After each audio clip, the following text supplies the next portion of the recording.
Samantha, welcome to Love Film. It's an absolute you. pleasure to have you here. Thank you. How are you? I'm very well, very well. 12 years on from when you first started Sex and the City, did you ever expect to be here now? Never, never in a million years. I mean, this started as a half-hour show on a cable network, which was considered a boys' network because they mostly had, you know, heavyweight bouts on it and hockey games, and they had a few comedies, but they were, of course, from a male point of view. Sure.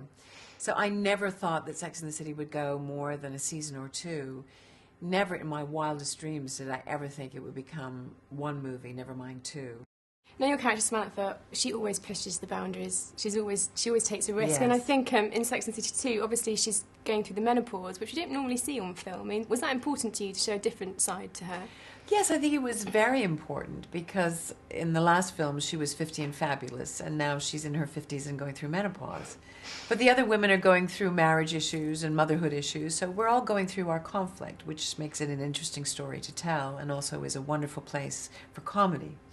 But I think that people don't know enough about menopause. I think it's a scary thing. I think it means that your time is done or you're over, especially your sexual self or your desirable self. And we're here to say, just right on, still going strong.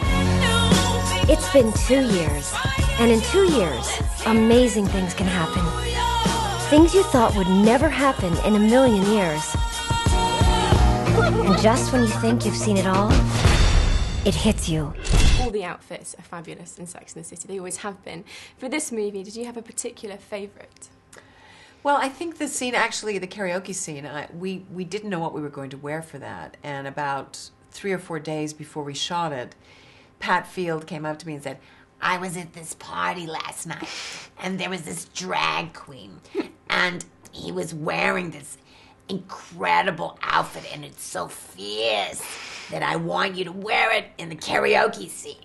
And I said, okay, well, let's take a look at it. And it was literally, it was so small because the drag queen was so tiny. So I tried it on. It was like a shirt. I said, how are we going to make a dress out of this? And literally, they did within the 2 days that we had. And then we put a belt on it, and that's what it was. It was Battlestar Galactica on the sides. And after we were filming, you know, there were certain pieces that I asked for if I could possibly have, and because I give a lot to charities, and that was one of the pieces that came in the box, and I gave it to Naomi Campbell to auction off for one of her charities. So it went to a good cause.